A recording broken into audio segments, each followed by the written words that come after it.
शक्ति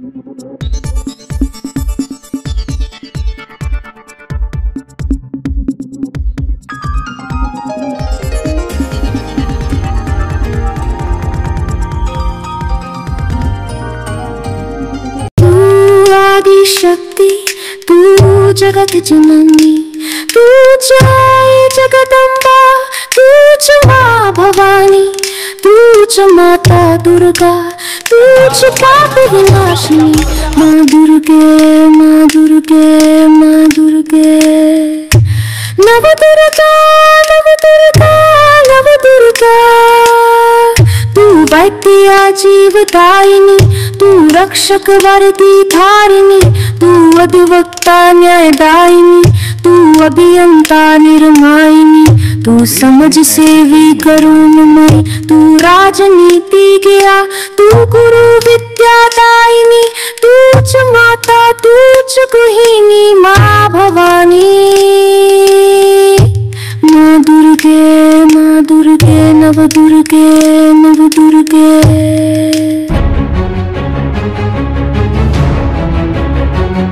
नमस्कार, विदर्भाच्या नवदुर्गा कार्यक्रमात आपणा सर्वांचे मी नितीन पाटील मुळे हार्दिक स्वागत करतो। पौराणिक काळापासून विदर्भातील महिलांनी इतिहास रचला आहे। आपले कर्तृत्व सिद्ध करीत आपले नाव धार्मिक ग्रंथात आणि इतिहासात सुवर्ण अक्षरात नोंदवले आहे। आजही त्या विदर्भातील महिला या न त्या कारणाने सर्व क्षेत्रात आपले कर्तृत्व सिद्ध करीत आहेत। अशाच कर्तृत्ववान महिलांचा शोध आम्ही विदर्भाच्या नवदुर्गा या कार्यक्रमातून घेत असतो। अमरावतीच्या महिला ह्या त्रेतायुगापासून आपलं वेगळेपण आजही सिद्ध करीत आहे। मग राजा दशरथाची आई इंदुमती असो, की द्वापर युगातील माता रुक्मिणी, की मध्ययुगातील नल दमयंती असो, की विदर्भातील पहिल्या महिला सत्याग्रही पार्वतीबाई शिवाजीराव पटवर्धन असो, की विदर्भातील पहिल्या महिला पोलीस सुशीला मनोहर मोहोळ असो, की अमरावतीच्या पहिल्या महिला स्त्रीरोग तज्ञ डॉक्टर शुभांगी मुंदडा यांचा समावेश होतो। सोबतच अमरावतीच नाही तर दिल्ली दरबारात अदबीने नाव घेतलं जातं त्या माजी राष्ट्रपती प्रतिभाताई पाटील असो, लेडी गव्हर्नर कमलताई गवई ह्या सर्वोच्च न्यायालयाचे सरन्यायाधीश भूषण गवई यांच्या मातोश्री असो, की आणखीन कोणी, सर्वांची नावं घेता येणार नाही असो। आता या पाठोपाठ आता वैद्यकीय क्षेत्रातील क्रांतीचे झेंडे आता अमरावतीत सुद्धा फडकायला सुरुवात झाली आहे। असाच एक मानाचा तुरा अमरावतीत लखलखतोय, तो म्हणजे डॉक्टर भावना सोनटक्के कासट यांच्या रूपात या आधुनिक नवदुर्गेने एका पाठोपाठ एक असे विक्रम मोडीस काढले आहे। त्यांनी एका 18 वर्षाच्या मुलीच्या पोटातून तब्बल 25 ते 27 किलो वजनाचा मांसाचा गोळा बाहेर काढला आहे। इमॅजिन करा कसा असेल हा प्रवास महिला डॉक्टर आणि रुग्णांचा आणि गरीब आई वडिलांचा। काय या 18 वर्षाच्या मुलीला घरात डांबून ठेवलं होतं? कसा अनुभव होता या एका नाजूक स्त्रीरूपी नवदुर्गाचा? जिथे कर्करोग नाव उच्चारलं तिथे अंगावर शहारे फुटतात, मात्र ह्या हसतमुख सुस्वभावी सामाजिक बांधिलकी जोपासणारी नवदुर्गा, जिने आपल्या जिद्दीने एक सुवर्ण पदकासोबत अनेक सन्मान पटकवले। चला तर भेटूया डॉक्टर भावना सोनटक्के कासट या नवदुर्गेला नवदुर्गा या कार्यक्रमातून। मी नितीन पाटील मुळे नंबर 1 न्यूज चॅनल प्रस्तुत नवदुर्गामध्ये आपणा सर्वांचं हार्दिक स्वागत करतो। प्रेक्षकांनो, आपण मागील 3 ते 4 दिवसापासून नवदुर्गा या कार्यक्रमाची सुरुवात केली आणि आतापर्यंत विविध क्षेत्रातील विविध महिला, कर्तृत्ववान महिला आपल्या स्टुडिओ मध्ये येऊन गेले। आपण त्यांच्यापर्यंत जाऊन पोहोचलो, त्यांच्या विविध स्टोरी आपण ऐकल्या, त्यांना वैयक्तिक आणि सामाजिक दृष्टिकोनातून आपण परखडपणे बघितलं, त्यांचे कार्य बघितले। प्रत्येकाचे क्षेत्र वेगळे असले, विषय मात्र एकच होता, तो म्हणजे नवदुर्गा शक्ती तू जगत जननी, तूच आई जगदंबा, तूच माँ भवानी, तूच माता दुर्गा, तूच पाप विनाशिनी। माँ दुर्गे प्रत्येक स्त्रीमध्ये ही नवदुर्गा लपलेली असते. मग ती गृहिणी असो, वैद्यकीय क्षेत्रात काम करणारे महिला असो की विधी क्षेत्रामध्ये काम करणाऱ्या महिला असो, त्या प्रत्येकामध्ये एक नवदुर्गा ही लपलेली आहे. आता आपण ज्या नवदुर्गाला भेटणार आहोत ती नवदुर्गा म्हणजे डॉक्टर भावना सोनटक्के असं. या कॅन्सर ज्याला आपण कर्करोग, त्या कर्करोगांच्या तज्ज्ञ आहेत आणि अमरावतीमध्ये त्या आपली प्रॅक्टिस करतात आणि रेकॉर्ड पण केलेला आहे. आपण त्या संदर्भात सुद्धा जाणून घेणारच आहोत. पण सुरुवात करूया त्यांच्या परिचयापासून. सर्वप्रथम आमच्या प्रेक्षकांना आपला परिचय. मी स्त्री कर्करोग विशेषज्ञ आहे. MBBS नंतर स्त्रीरोग तज्ञामध्ये MD केल्यानंतर त्याच्यानंतर मी सुपर स्पेशलायझेशन जे आपण म्हणतो ते मी कर्करोग, स्त्री कर्करोग या विषयामध्ये केला. काम करत असताना असं जाणवलं एकंदरीत की बाया ज्या असतात हे आपल्या तब्येतीकडे बऱ्यापैकी दुर्लक्ष करत असतात आणि हे यांच्या दुर्लक्षामुळे हे ज्यांना कॅन्सर असतात असे काही पेशंट जे असतात ते खूपच ऍडव्हान्स स्टेजमध्ये आपल्याकडे येतात. यांची ही व्यथा बघत, त्यांची कंडिशन बघत एक मन म्हटलं की यांच्यासाठी मी काहीतरी करायला पाहिजे. So that was my direction की मी ऑन्को सर्जरी किंवा गायनॅक ऑन्को या दिशेने वळली. गायनॅक ऑन्को केल्यानंतर एक आपल्याला एक बाकीच्या जेव्हा आपण कर्करोग बघत आहोत तेव्हा एक गोष्ट लक्षात आली की ब्रेस्ट कॅन्सर हा पण खूप महत्वाचा विषय आहे महिलांमध्ये. सर्वात जास्ती आढळणारा कॅन्सर हा ब्रेस्ट कॅन्सर आहे. त्याच्यामुळे आपण ह्या महिलांसाठी काय करू शकतो तर त्याच्यासाठी गायनॅक ऑन्कोमध्ये तर मी ब्रेस्ट कॅन्सर सर्जरीचं शिक्षण घेतलं होतं. पण तरी आणखी त्याच्या पलीकडे जाऊन चेन्नई ब्रेस्ट कॅन्सर सेंटर मधून मी त्याच्यासाठी देखील उच्च शिक्षण केलं. आता अमरावती येथे सुपर स्पेशालिटी हॉस्पिटल जे आहे संदर्भ सेवा रुग्णालय तिथे मी मुख्य कर्करोग तज्ज्ञ आहे. आणि आपलं स्वतःचं देवी हॉस्पिटल म्हणून एक हॉस्पिटल आहे जे एक्सक्लुझिव्ह महिलांसाठी आहे, जिथे महिलांसाठी सर्व प्रकारच्या हेल्थ केअर सर्व्हिसेस, मग ती एक 5 वर्षाची 6 वर्षाची मुलगी असो किंवा एक 80 वर्षाची म्हातारी असो, ते सगळं आम्ही ते एका रूफ अंडर प्रोव्हाइड करतो. आणि त्या दिशेने वाटचाल करत महिलांना जी सेवा करू शकते ती करत आहे. तसं आपलं टर्निंग पॉइंट 10वी आणि 12वी हा राहतो आणि बरेच विद्यार्थी काय करतात, टर्निंग पॉइंटच्या वेळेस आपलं ध्येय निश्चित करतात. आपलं ध्येय कधी निश्चित झालं की नेमकं आपल्याला वैद्यकीय क्षेत्रामध्ये वळायचं, हे ध्येय अकस्मात आलं की अभ्यासात आलं? नाही, म्हणजे असं होतं की मला बनायचं तर होतं एक तर इंजिनियर बनणार नाही तर डॉक्टर बनणार. अदर काही वे नव्हता मध्ये की आजकालच्या मुलांना खूप असते मी आर्किटेक्ट बनेल, इंटिरियर डिझायनर बनेल, पण माझं खूप फिक्स होतं की मी एकतर इंजिनियर बनणार किंवा डॉक्टर बनणार. मग एक असाच छोटासा किस्सा झाला की माझे एक अंकल आहे, पप्पाचे बेस्ट फ्रेंड आहेत तर ते त्यांच्या एका बेस्ट फ्रेंडला घेऊन आले की ह्याला खूप श्वास घ्यायला त्रास होतोय, काय करू काय नाही. मी असं बघितलं, मी म्हटलं इनको तो डिलेटेड नेझल सेप्टम है, ऐसा ट्रीटमेंट लगेगा अंकल, पण ते होऊन जाईल, तुम्ही फक्त असं करा. बस माझं तेवढं म्हणणं आणि बिलकुल पॉइंट टू पॉइंट ते करेक्ट होतं. मग तिकडनं बिलकुल सगळ्यांमध्ये भावना किती हुशार आहे असं आहे. मग ती पण एक प्रेरणादायी हे होतं की मी आपल्याला या दिशेने जायचं आहे. दुसरं म्हणजे माझ्यानंतर मला एक भाऊ होता. माझ्या आईची पहिल्या 2 नॉर्मल डिलिव्हरी, मी घरची दुसरी मुलगी आहे. माझ्यानंतर माझ्या आईला मुलगा होता कुठे, तर त्यांना असा अंदाज होता थोडा बहुत की नाही आता मुलगाच असेल, आम्ही खूप देवाकडे हे केलेलं आहे. मग खूप त्यांनी पूर्ण 9 महिने खूप काळजी घेतली, सगळं केलं. बट डिलिव्हरीच्या दरम्यान समहाव काही थोड्या अशा झाल्या की तिचे पहिले 2 नॉर्मल आहे तर तिसरी नॉर्मल होतेच बा, पण समहाव त्याच डिलिव्हरीमध्ये खूप कॉम्प्लिकेशन झाले आणि माझा भाऊ जो लहान आहे होता तो जन्मता काही तासातच एक्सपायर झाला. तर ते एक होतं की नाही मी हे नाही होऊ देणार. तिसरी डिलिव्हरी असो, 4थी असो, 5वी असो, 6वी असो, मी कायम पेशंटसाठी तिथे हजर राहिली.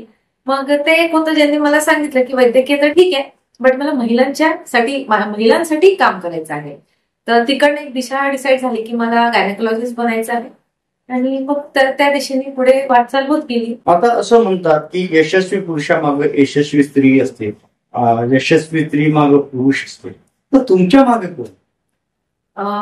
पहिल्या दिवसापासून तर माझे आई वडील हे माझ्या कायम सोबती राहिलेले आहेत. माझ्या पाठीमागे तर मी नाही म्हणू शकत की ते पाठीमागे, कारण की मी त्यांना नेहमी माझ्या सोबतच उभं पाहिलं आहे. आणि लग्न झाल्यानंतर आता जे माझे हसबंड आहे रितेश कासड, त्यांनी म्हणजे ते नॉन मेडिको आहेत, पण त्यांच्या एवढा सपोर्ट मी आजपर्यंत बघितलाच नाही की एका बाईला पुढे नेण्यात घरच्यांचा किती हात असतो, हे माझ्या सासरकडच्यांनी शिकली आहे. म्हणजे इतके चांगले लोक आहेत आणि इतके निस्वार्थ भावनेने काम करणारे आहेत. म्हणजे मी समजा बिझी असेल, कामं कमी असेल, तर माझ्या घरचे सासरे म्हणतात की काही प्रॉब्लेम नाही बेटा, तुम्ही कर लो तुम्हाला काम. ए टू झेड पूर्ण कन्स्ट्रक्शन पासून त्यांनी बघितलं, सगळं ते बघितलं. फक्त माझ्यासाठी त्यांनी म्हणत की तुम आओ बैठो, तुम बस काम करो, तुम काम कर रहे हो, हमको दिखता है मेहनत कर रहे हो. तर एक माझ्या मागे तर माझा पूर्ण अखंड परिवारच आहे. तो आई वडिलांकडचा असो, सासू सासऱ्यांकडचा असो. जर आज डॉक्टर भावना वैद्यकीय क्षेत्रात नसतं, कोणत्या क्षेत्रामध्ये त्यांनी आपली कर्तृत्व सिद्ध केलं असतं? या गोष्टीचा तसा तर कधी विचार केला नाही, बट मला ना समाजसेवा किंवा सेवाभावी असणे हे बहुतेक माझ्या आतमधून आहे.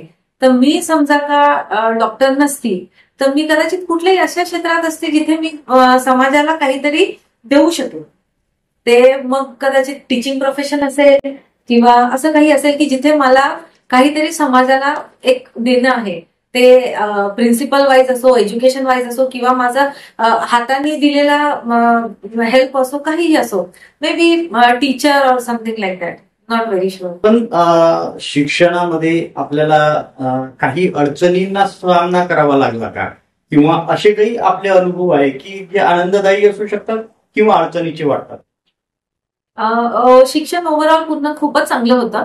अडचणीचा म्हणजे एक खूप मेजर विषय असा झाला होता की माझा एमबीबीएस संपल्यानंतर गव्हर्नमेंट कॉलेजचे स्टुडंट असल्या कारणाने आम्हाला एमओशिप कंपल्सरी होती. तर एमओशिप सुरू केली. पहिला महिना संपला, मग हातात खूप मोठा असा मोठी रक्कम आली पगाराची. तर काय करायचं बघ, तर सगळ्या मित्रमैत्रिणी आम्ही मिळून पार्टी करायला गेलो. दुर्दैवाने त्या पार्टी दरम्यान माझा ऍक्सिडेंट झाला आणि त्या ऍक्सिडेंटमध्ये माझा उजवा हात आणि उजवा पाय पॅरलाइज झाला होता. तर हे पॅरालिसिस मला पूर्ण 1 वर्ष पुरलं आणि त्या दरम्यान मी बऱ्यापैकी अशी फ्रस्ट्रेट झाली होती, कारण की उजवा हात काम करत नव्हता. एवढा आपण एमबीबीएस शिकलो, गोल्ड मेडलिस्ट आहोत, पण उजवा हातच काम करत नाही, तर काय करणार पुढे. तर मग तिकडनं एक असं सेटबॅक आलं होतं की आता काय करणार. बट मला जसं म्हटलं की माझा परिवार हा काय माझ्यासोबत आहे. मला आताही आठवते, मी रात्री 2 वाजताही उठली तर माझी लहान बहीण बसलेली असायची की दीदी काय देऊ तुला, पाणी देऊ का, असं.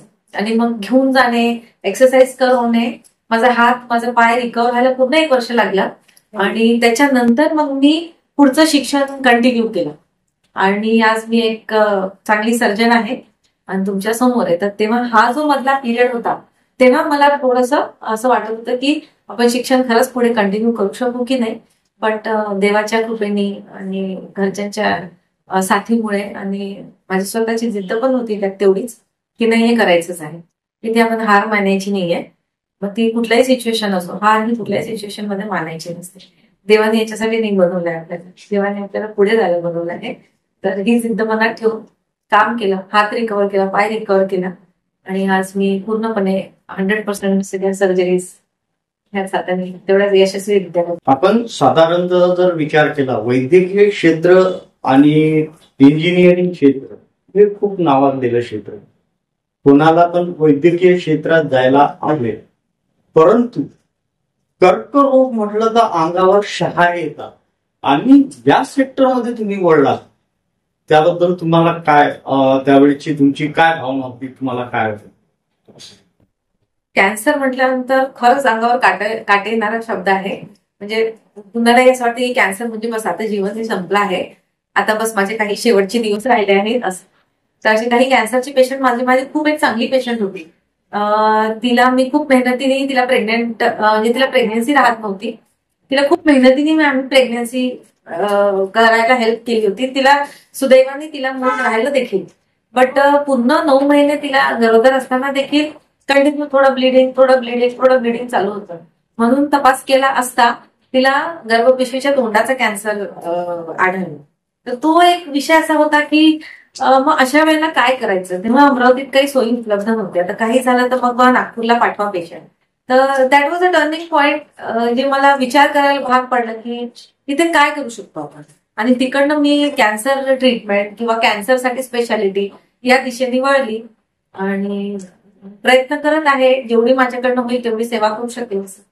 आता या क्षेत्रामध्ये काम करताना कर्करोगाच्या क्षेत्रामध्ये किंवा आपल्या वैद्यकीय क्षेत्रातील कर्करोग आहे त्यावर काम करत असताना कोणती मोठी आव्हान आपल्या समोर आहेत?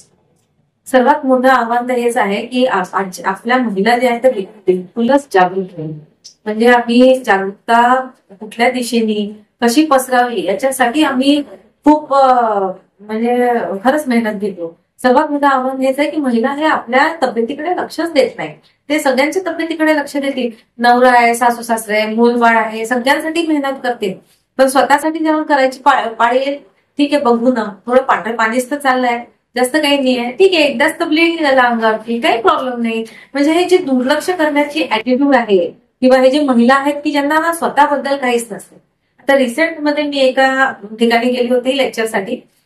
तर लेक्चर हे महिलांसाठी होतं आणि जेव्हा तिथे सगळ्या महिलांना बोलवलं तर माणसं सगळे येऊन बसले. त्यांना विचारलं असता की काय प्रॉब्लेम आहे मग. महिला नाही तिचं ते स्वयंपाकाचं राहिलंय, ती भाकरी टाकत आहे, ती बकऱ्या बांधायला गेली, ते सगळी कामं होती. पण त्यांना आरोग्यासाठी पण तिकडे येऊन माझ्याशी 2 मिनिटं बोलणं होत नव्हतं. त्यांना सगळी कामं प्राधान्याची होते आणि दिस वॉज ऍब्सोल्युटली लास्ट.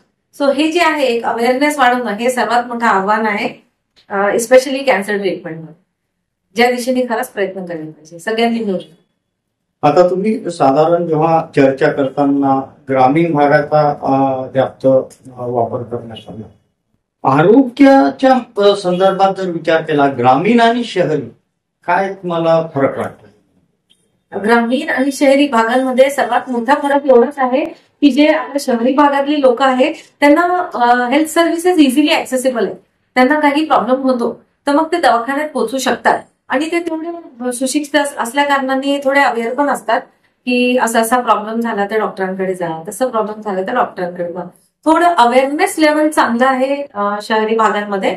तेच ग्रामीण भागांमध्ये सर्वप्रथम तर पैशाच्याच अडचणी असतात. त्यांना निव्वळ तिथून इथपर्यंत येण्यासाठी बस तिकीटचे देखील पैसे त्यांच्याकडे नसतात. बसचे तिकीट देण्यासाठी एवढी त्यांची अडचण असते. And on top of that त्यांना म्हणजे अवेअरनेसच नसते की अवेअरनेस मला असं झालं आहे तुम्ही दवाखान्यात जायला पाहिजे, दवाखान्यात जायला पाहिजे तर कुठे जायला पाहिजे, कुठल्याच गोष्टीचं नॉलेज नसल्या कारणाने ते घरीच सहन करत बसतात. आताच मी नुकतंच एका 17 वर्षाच्या मुलीचं ऑपरेशन केलं. तिला ऑलमोस्ट 13 किलोचा गोळा होता पोटात मोठा. तर एक म्हणजे ग्रामीण भागातील जे लोक आहे याच्यावरून विषय काढते आहे की तिच्या आई वडिलांना वाटलं की ती गरोदर आहे. मग ते तिला घरात डांबून ठेवलं त्यांनी. तिला घराच्या बाहेरच निघू देत नव्हते. तिचं पोट फुगत चाललं बा फुगत चाललं. मग त्यांना असं वाटतं तिला मारायचे, विचारायला की तू काय केलं सांग, कुणाचं बाळ आहे सांग. ती सांगू थकली की असं काही नाहीये. पण त्यांना विश्वासच होईना. पण त्यांच्याकडे कुठल्या डॉक्टरांपर्यंत पोहोचायची सोय नव्हती ना सोनोग्राफीची सोय होती. शेवटी जेव्हा 10 महिनेही उलटले आणि काही नाही झालं मग तिच्या आईला चिंता झाली. मग ते आपल्या दवाखान्यात घेऊन आले तिला. तेव्हा मी प्रथमदर्शी बघता मला तेव्हाच समजलं की हे तर तिला पोटात कॅन्सर आहे. त्याच्यावरून मी थोडंसं रागवली देखील त्यांना. बट हा समाजच असा आहे सध्या ग्रामीण विभागातील, त्याला काही करू शकत नाही. त्याच दिशेने अवेअरनेस वाढवायच्या दिशेने आपले प्रयत्न सध्या आहेत की अशा लोकांना आम्ही ते नॉलेज पोहोचू शकू की काय बरोबर आहे, काय चुकीचं आहे, कुठे तुम्ही डॉक्टरांची हेल्प घ्यायला पाहिजे, कुठे तुम्ही असम्पशन बंद करायला पाहिजे. तेच एवढाच फरक आहे. आपला अमरावती जिल्हा म्हणजे मेळघाट जास्त तिथले जे आदिवासी भाग आहेत आजही जुन्या परंपरांमध्ये अटकलेले आहेत आणि आरोग्याच्या दृष्टीनं आजही ते दुर्लक्षित ठेवण्यात आलेले आहे आणि आरोग्याच्या सुविधा पण त्यांच्यापर्यंत जशा पाहिजे त्या प्रमाणात पोहोचत नाहीये. तर अशा आरोग्याच्या संदर्भात आपण अशा महिलांना किंवा आपल्या शहरी महिलांना काय संदेश द्या? मेळघाटच्या महिलांसाठी तर आम्ही वरच्यावर कॅम्प्स ऑर्गनाईज करत असतो. आम्ही प्रयत्न करतो की खेडेगावात एकदम पूर्ण धारणी, चिखली ह्या सगळ्या ठिकाणी जाऊन आम्ही त्यांना अवेअरनेसचा प्रयत्न करतो.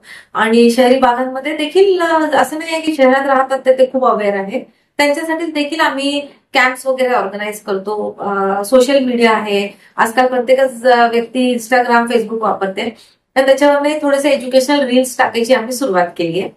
हा तर झाला आमचा प्रयत्न.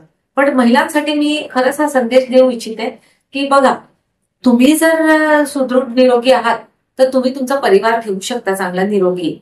जर तुम्हीच नाही व्यवस्थित राहणार आहे, तुम्ही कशी काळजी घेणार आहे परिवाराची? आपण रिकाम्या पातेल्यानं ओतू शकत नाही ना. जर पातेल्यात दूधच नाही आहे, तुम्ही दुसऱ्याच्या कपमध्ये ओतणार काय? तर तुमच्या स्वतःमध्ये जेव्हा ताकद नाही आहे, तर तुम्ही समोरच्याला कसं हेल्प करणार आहे? स्वतःची काळजी घ्या, स्वतःच्या तब्येतीला प्राधान्य द्या. तुम्ही चांगले राहाल तर तुम्ही तुमचा परिवार हा चांगला ठेवू शकता. तुम्ही तुमच्या मुलाला शिकवू शकता की कसं एक चांगलं जीवन जगायचं असते, कसं एक चांगलं हेल्दी आरोग्य जगायचं असते, कसं एक चांगलं व्यवस्थित पुढचं जनरेशन घडवायचं असते. पण तुम्हीच दिवस रात्र आजारी राहाल, परंगणती पडून राहाल किंवा स्वतःच्या सिम्पटम्सकडे दुर्लक्ष कराल, तर तुम्ही एक चांगलं एज्युकेशन तुम्ही तुमच्या परिवारासाठी तरी तेवढं करायला पाहिजे. स्वतःला प्राधान्य द्या, स्वतःच्या तब्येतीकडे लक्ष द्या, अलर्ट राहा. काही थोडं काही वाटते ते छोटीशी व्हिजिटच असते ना डॉक्टरांकडे, जाऊन यायचं, भेटून यायचं, तेवढी काळजी घ्यायची स्वतःची. साधारणतः इतर रोगांचे लक्षणं हे पटकन लक्षात येतात, पण कर्करोगाचे लक्षणं जसं स्टेप बाय स्टेप तुमच्या भाषेमध्ये 3-4 स्टेप आहेत, त्या स्टेपवर 3ऱ्या स्टेपवर गेल्यावरच लक्षात येतात. तर नेमकं यावेळेस कोणती काळजी घ्यायला पाहिजे आणि ती लक्षणं कोणती असायला पाहिजे की जेणेकरून लगेच वैद्यकीय सल्ला त्यांनी घेतला पाहिजे, त्यासाठी काय? बरोबर सांगितलं तुम्ही. कॅन्सर हे मोस्टली 4 किंवा 5 स्टेजेस मध्ये असते. तर सर्वात पहिलं तर 0 स्टेज पण असते. 0 स्टेज म्हणजे जिथे जर आपण इथे जर कॅन्सर कॅच करू शकलो तर म्हणजे हे दिस इज प्री कॅन्सरस लिजन, म्हणजे इथे जर आपण कॅच करू शकलो तर कॅन्सर होणारही नाही, आपण त्याला कॅन्सरमध्ये कन्वर्ट होण्यापासून वाचू. राहिले उरलेले स्टेजेस 1, 2, 3, 4. तर ह्या केसेसमध्ये कसं असते, वेगवेगळ्या कॅन्सरचे वेगवेगळे लक्षण असतात, पण एक लक्षण मात्र सगळ्यांमध्ये कॉमन असते, ते म्हणजे वजन घटणे. अचानक काही कारण नसताना अचानकपणे वजन घटणे हे एक कॅन्सरचं लक्षण आहे. किंवा जे आता मी स्त्री कर्करोग तज्ञ आहे, तर मी स्त्री कर्करोगाबद्दल सांगेल तुम्हाला की सर्वायकल कॅन्सर किंवा जे आपण गर्भपिशवीच्या तोंडाचं कॅन्सर म्हणतो, एंडोमेट्रियल कॅन्सर, गर्भपिशवीचं कॅन्सर, हे सगळे कॅन्सर जे आहेत त्याचं प्रथम लक्षण असते ब्लिडिंग. कुठल्याही प्रकारचं तुम्हाला ऍबनॉर्मल ब्लिडिंग असेल, पांढरं पाणी जास्त जात असेल, कधी त्या पांढऱ्या पाण्याला दुर्गंधी येत असेल किंवा त्या पांढऱ्या पाण्याला थोडीशी अशी लालसर छटा येत असेल, तर ह्या गोष्टी तुम्हाला सतर्क करायला पाहिजे की नाही काहीतरी प्रॉब्लेम आहे. मला 2 पाड्यांमध्ये मध्येच कधीतरी ब्लिडिंग होते, संबंध आल्यानंतर ब्लिडिंग होते, तर ह्या दिस थिंग्स शुड अलर्ट यू. तुम्हाला या गोष्टींना सचेत व्हायचंय की नाही हे काहीतरी ऍबनॉर्मल आहे, मला डॉक्टरांना जाऊन भेटायचंय. अचानक वजन घटणे, काही कारण नसताना वजन कमी होणे, पोट फुगार आल्यासारखं वाटणे, अपचन होणे, या सगळ्या कॅन्सरचे प्रथम लक्षण आहे. आणि असं काही आढळलं तर तुम्ही दवाखान्यात जाऊन डॉक्टरांचा सल्ला घ्यायला पाहिजे. अर्ली स्टेजेसमध्ये कॅन्सर जर आपण पकडू शकलो, त्याची ट्रीटमेंट जर करू शकलो, तर जवळपास 95 ते 100% रिझल्ट आहे की तुम्ही एक नॉर्मल व्यक्ती जसं जगतो जीवन तसं जीवन तुम्ही देखील जगू शकता. कॅन्सर म्हणजे काय जर ठप्पा नाही आहे की तो परमनंटली तुमच्या याच्यावरती लागून जाईल. कॅन्सर हा बरा होतो. अर्ली स्टेजेसमध्ये डायग्नोज झाला तर कॅन्सर हा 100% बरा होतो. त्याच्यामुळे अलर्ट राहणं is the key to a good health. Alert राहा, काही वाटलं, सिम्पटम वाटलं, दवाखान्यात जाऊन डॉक्टरांना भेटा. आता या कॅन्सरमध्येच आपण जर बोललो की वेगवेगळे प्रकार आहेत, पण सर्वात घातक असा जो कर्करोग आपण म्हणतो तो कोणत्या प्रकारचा असतो आणि कोणते कर्करोग हे 100% कव्हर होते? बघा, महिलांमध्ये मी गोष्ट करेल सध्या. महिलांमध्ये जर आपण बघू तर ब्रेस्ट कॅन्सर हे सर्वात जास्ती मृत्यूदर करणारं कर्करोग आहे सध्या. सर्वात जास्ती ब्रेस्ट कॅन्सर मुळे महिला मरण पावतात आहे. आणि दुसरं म्हणजे गर्भपिशवीच्या तोंडाचा कॅन्सर. आणि इतर जे बाकीचे कॅन्सर झाले जसे लंग्स कॅन्सर, आतड्यांचे कॅन्सर, हे सगळे टोटल मिळून पण बऱ्यापैकी एक मोठा चंक बनवते. तर हे असे घातक असे कॅन्सर आहेत, त्यात ब्रेस्ट कॅन्सर बऱ्यापैकी घातक आहे आणि लंग्स आणि इंटेस्टिनल कॅन्सर. मी सर्वायकल कॅन्सर किंवा गर्भपिशवीच्या तोंडाचे कॅन्सर याचं नाव नाही घेत आहे, कारण की ते एकमेव कॅन्सर असं आहे जे प्रिव्हेंटेबल आहे. त्या कॅन्सरसाठी आपल्याकडे व्हॅक्सिन अवेलेबल आहे. म्हणजे आपण जर योग्यरित्या थोडंसं एज्युकेटेड राहिलो, थोडंसं व्यवस्थित लक्ष ठेवलं, तर 9 ते 14 वर्ष या वयोगटातील मुली आणि मुलं यांना देखील आपण, मुलं देखील, कारण की मुलांना पण पेनिसचं कॅन्सर आणि तोंडाचा कॅन्सर होतो HPV. तर ह्यांना जर आपण हे व्हॅक्सिन लावू शकलो तर आपण एक पुढचं जी आपली येणारी पिढी आहे ती एक सुदृढ आणि कॅन्सर फ्री पिढी बनवायचा प्रयत्न करू शकतो, ऍटलीस्ट सर्वायकल कॅन्सर फ्री. आणि बाकी ठिकाणी तर स्क्रीनिंग मेथड्स आहेत, असे बऱ्यापैकी अशा चाचण्या आहेत की जे आपण करून कॅन्सर हा खूप अर्ली स्टेजमध्ये पकडू शकतो. तर जसं जसं डॉक्टर सांगतात तसं तसं स्क्रीनिंग करावं. त्यांनी म्हटलं की पॅप्समियर करा तर पॅप्समियर करा, त्यांनी म्हटलं मॅमोग्राफीची गरज आहे तर मॅमोग्राफी करा. असं थोडं बहुत अलर्ट राहिलं तर मग आपण करू शकतो. स्वतःला आपण प्रिव्हेंट करू शकतो, समाजालाही चांगलं एक बनवू शकतो. घरच्या आपल्या जेवढ्या महिला आहेत त्यांच्याकडे आपण लक्ष देऊ शकतो. घातक कॅन्सर जसं सर्वात दुसरा आता ब्रेस्ट कॅन्सर याच्या व्यतिरिक्त जर म्हणणार तर मग लंग कॅन्सर ही इंटेस्टिनल कॅन्सर आहे, जे थोडंसं असं जास्ती घातक असते, पण त्याच्यासाठी स्क्रीनिंग नसतं काही. बट त्याच्यासाठी मी नेहमी काय म्हणते की अवेअर राहा, सतर्क राहा. तुमच्या परिवारात कुणाला पण कॅन्सर आहे तर तुम्ही दवाखान्यात तुमच्या चक्रा थोड्याशा वाढवून द्यायला पाहिजे. डॉक्टर तुम्हाला बरोबर तपासण्या करून सांगतात की काय करायला पाहिजे काय नाही करायला पाहिजे. जेनेटिक प्रिडिस्पोजिशन सर्वात जास्ती आहे. जसं आता आय थिंक आपलं इंटरव्ह्यू सुरू व्हायच्या आधीच मला सरांनी प्रश्न विचारला होता की बिना तंबाखू खाल्ल्याचाही कॅन्सर होतो. तर ऍक्च्युली बिना तंबाखू खाल्ल्याचाही कॅन्सर होतो. त्याला खूप कारण आहेत. ते सर्वात पहिलं कारण त्यातलं म्हणजे जेनेटिक प्रिडिस्पोजिशन, ज्याला आपण एक अनुवांशिकता म्हणतो. की जर तुमच्या परिवारात कुणाला पण कॅन्सर आहे, लंग कॅन्सर, तर दॅट इज हेरिडिटरी पॉलिपोसिस कोलाय. हे एक जीन असते, हे एक आजार असतो की जो आई वडिलांपैकी आजोबा कुणालाही असेल आपल्या फॅमिली ट्री मध्ये, तर we are at high risk for that. जसं एक ब्राका जीन आहे, BRCA जीन म्हणतो, ते जर फॅमिलीमध्ये कुणाला पण पॉझिटिव्ह आहे तुमच्या, तर मग तुम्हाला देखील ब्रेस्ट कॅन्सर किंवा ओव्हरी कॅन्सर होण्याचे चान्सेस वाढतात. हे झालं एक जेनेटिक प्रिडिस्पोजन किंवा अनुवांशिकता. दुसरी गोष्ट म्हणजे की एक रेडिएशन, आजकाल रेडिएशन एक्सपोजर खूप जास्ती झालेलं आहे. एक्सरेज काढतो आपण, कित्येक ठिकाणी असे रेडिओ ऍक्टिव्ह मटेरियल्स असतात, आपल्याला माहिती नसते. म्युटेशन, स्पॉन्टेनियस म्युटेशन होत असतात. जे आपण खाणं पिणं करतो, हे फास्ट फूड खातो, त्यांचे प्रिझर्वेटिव्ह असतात, त्यात कशात काय आहे वी डोंट नो. ते आपण जेव्हा आतमध्ये घेतोय, पोटाच्या आतमध्ये टाकतोय, तर आपण स्वतः ते कार्सिनोजन पोटात टाकतो की ते आपल्या खाली आतमध्ये जातात आणि ते सेल्सला काय कुठल्या प्रकारे म्युटेशन करून कॅन्सर कॉज करते. हे आजपर्यंत तर कुणीच नाही हे करू शकलंय. पण हे कॅन्सर कार्सिनोजनमुळे कॅन्सर होते हे मात्र प्रूव्ह झाले. सो एक हेल्दी लाईफस्टाईल जगणे, चांगलं सकस आहार घेणे, हे सगळ्या गोष्टी आहेत ज्या महत्वाच्या आहेत. आता आपण जर सर्वसाधारण विचार केला तर उच्चवर्णीयांमध्ये हे प्रमाण पूर्वी खूप होतं. आज एकदम ग्राउंड लेवलवर म्हणजे मजूर वर्गापर्यंत सुद्धा कर्करोगाचे प्रमाण आढळून आले. असं असताना कर्करोग म्हटलं तर शहारे येतातच, पण त्याचबरोबर सर्वात मोठी गोष्ट असते की खर्चाची. तर अशा वेळी हे जे लहान वर्गातले आहे, मजूर वर्गातले जे महिला आहेत किंवा जे कोणी कर्करोग पीडित आहेत, तर त्यांच्यासाठी काही योजना वगैरे आहेत का की जेणेकरून त्यांचाही उपचार होऊ शकतो?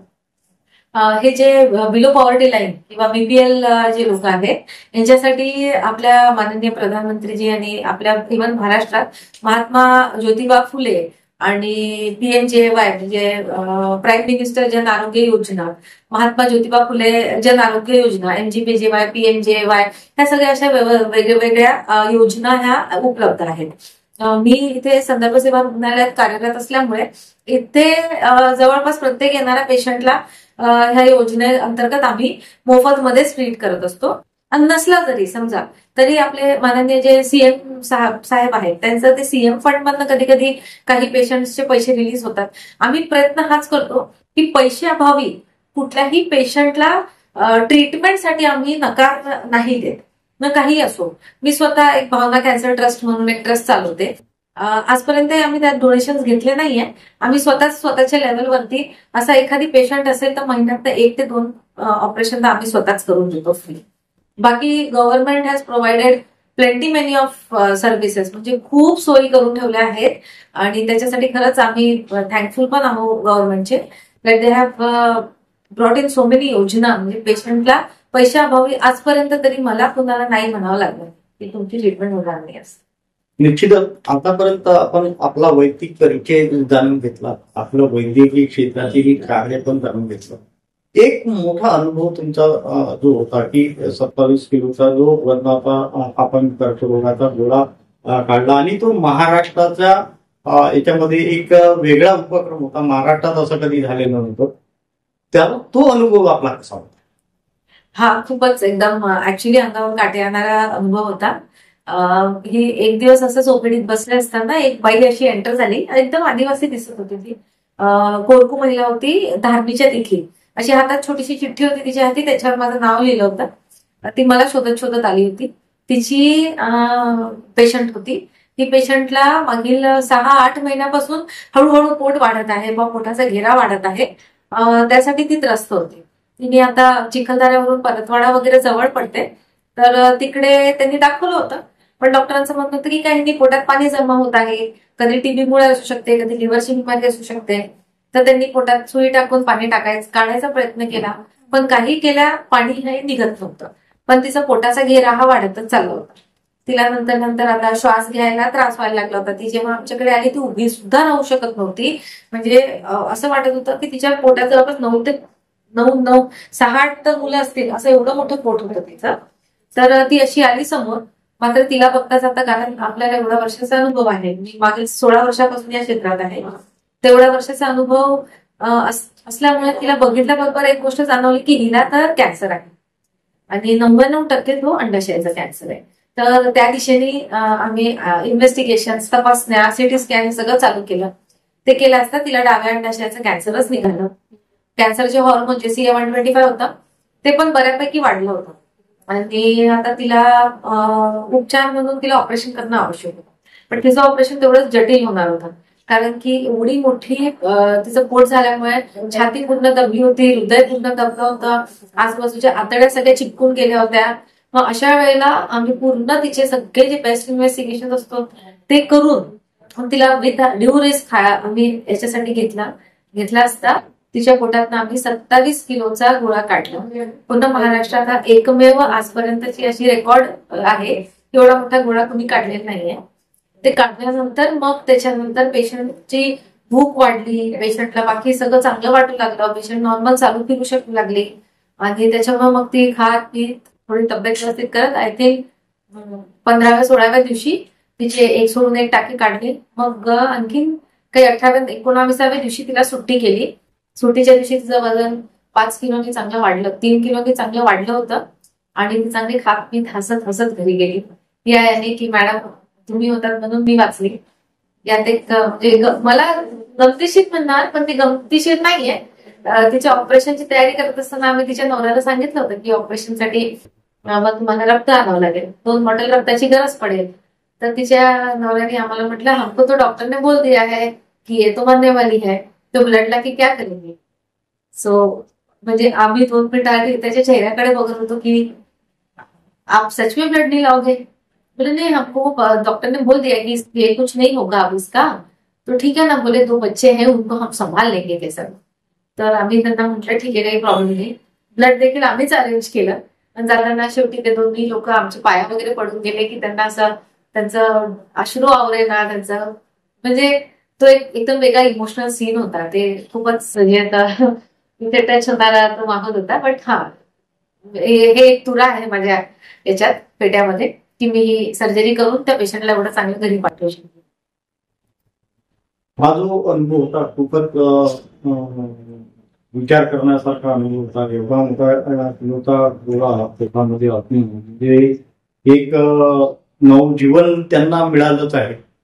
पण पहिलं एक महाराष्ट्रातून एक नामांकन जे आपल्या अमरावतीला एक मानाचा तुरा भेटला आहे, ती निश्चितच ही वाखाणण्याजोगी गोष्ट आहे आणि अमरावतीकरांचा नेहमीच सर उच्चार राहणारच आहे या अपेक्षेला. कारण वैद्यकीय क्षेत्र आपण म्हणतो की डॉक्टरांवर जे हल्ले होतात हे होतात, परंतु त्या डॉक्टरांचं आज जर कर्तव्य जर बघितलं तर आज काही लोकांना जीवदान दिलेलं आहे हे आपण बरेच लोक विसरतो. नवनवीन व्हिडिओ पाहण्यासाठी सबस्क्राईब करा आणि बेल आयकॉनला क्लिक करायला विसरू नका.